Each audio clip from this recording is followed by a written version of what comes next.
দেখি রঙেরই মেলা, জানালা খুলা দেখি দুধের খেলা। আইলো সারার গামছা বাতাসে উড়ে।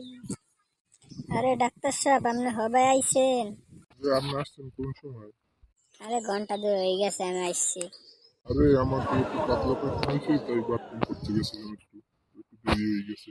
বসেন বাবা, একটু বসেন, ওই নাক দেখ দেখাল পরান শেষ। কোন ডাক্তারের কাছে আসলাম যে ডাক্তারে দেখবে রুগী, আবার হ্যাঁ রে ওষুধ ডাক্তার আবার রুগী দেখবে কি? আরে সমস্যা নাই, ডাক্তার মনে আগা হয়েছে কি হয়েছে, রুগী দেওয়া তো আর বলি নেই। তা এখন আপনার কি সমস্যা বলেন? আরে খাইলে ঘুমে ধরে না, ঘুমাইলে খাইতে মনে চায় না, পেট ভরা থাকলে কিছু খাইতে মনে চায় না, আমার কেমন কেমন জানি লাগে। আরে আপনার তো দেখা যাইতেছে অনেক বড় সমস্যা দেখা দিছে। আর কোনো সমস্যা আছে? এই সমস্যার আরো গোডাউন লইয়া আইছেন, তাহলে তো বেজাল হেলাইবেন। আমি এতে ছোটখাটো গরুর ডাক্তার, আপনি হয়েছেন আমাদের। কি কোন তাই দেখতে পারবেন না? আর তাই ডাক্তার মনে তাই, আর আপনার অপারেশন করা লাগবে। রোগের লাগবে অপারেশন করা লাগবে, তা কি অপারেশন করা লাগবে?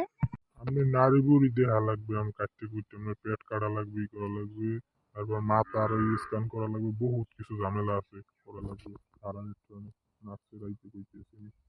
ডাক্তার সাহেব আমার আরো ই করা লাগবে না, আমি যাই বাবা, আমি পলাই এখন। আমারও করা লাগবে না অপারেশন, আমি যাই। হালাই মাইন্দের হালাই আমার বুঝে বলত পাইছে, আমি ডাক্তার একটা মানুষ, আমার দ্বারা এসে মজা কথা হালাই বলদের ঘরে বলত পাড়াড়ায় আইছি। দেখে গিয়েছে ভালো হয়েছে, কপালটা ভালো, নাইলে আজকে ওর খবর আনলে। যদি ভিডিওটা ভালো লাগে তাহলে লাইক, কমেন্ট অ্যান্ড শেয়ার। আর যদি চ্যানেলে নতুন হয়ে থাকেন তো চ্যানেলটা সাবস্ক্রাইব করে দিন।